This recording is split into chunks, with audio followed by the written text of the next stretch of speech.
Now to Denver, where a Colorado State trooper charged with one count of felony menacing. Hemphill is accused of pointing a gun at a driver. The arrest affidavit in this case says it happened in August at the intersection of 14th and Sherman Street. That victim told police that the trooper also yelled at her. He yelled at her? Well, shit, that's the felony right there. Yeah, he pointed a gun at her, but he yelled at her. So that was Hemphill. Hemphill, I don't know if he's on paid administrative leave or what's going to end up happening to him. He's been on the force for 26 years. He was actually a savior. He had saved Governor Bill Ritter. July 16, 2007, shortly before 2 p.m., Aaron Snyder entered the west door of the state capitol building. Within 5 minutes, he entered the temporary offices of Governor Bill Ritter Jr. Snyder was dressed in a black tuxedo, carrying a Remington hearing protection in his left hand. He stated, "I am the Emperor, and I am here to take over the state of Colorado." Colorado State Patrol technician Hemphill, assigned to protect the governor, intercepted Snyder in the reception area of the office, engaged him in conversation. Within a minute, got him back outside the door. Technician Hemphill continued to talk to Snyder for approximately 3 more minutes, standing at arm's length directly in front of the glass door to the governor's office. During their discussion, Snyder's comments became challenging, considering technician Hemphill to make a 1078 emergency alert from his radio, which is emergency, officer needs help, 1078 emergency alert, 1078 emergency alert. So I guess they can't just help. And interesting, when cops say help, the cops arrive. You say help, they're like, oh, fuck you. Fuck you.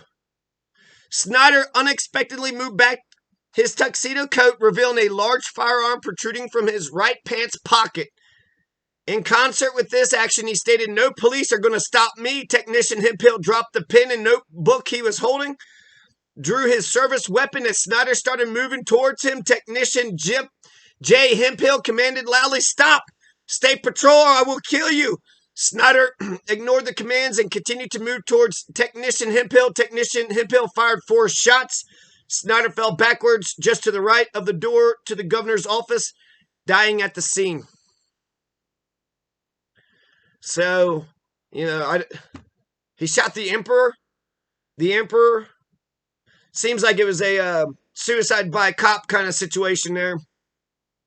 You're going to the damn Capitol with a gun. He was able to get into the, God, that's how close he was able to get to the governor.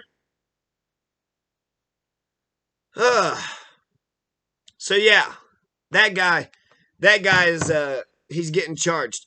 There's also another police officer that pointed a gun at somebody on the, I'll talk about him in a second. But it's weird. Why are police officers, why do they think they can just, drive around with road rage pointing guns at people? Why do they think that that's okay, that's acceptable? If you thought a crime occurred, fucking pull the person over. You're a cop. So for a cop to be just randomly pointing guns at people, it's this is the second, I guess, high profile. The second one the media has covered where a police officer had got charged with felony menacing. And I think so far they got taken off their assignments, so they're on paid leave or they're. And then a Colorado judge had pointed an AR-15 at somebody, or at least is being accused of it. So there's something happening here. What it is ain't exactly clear.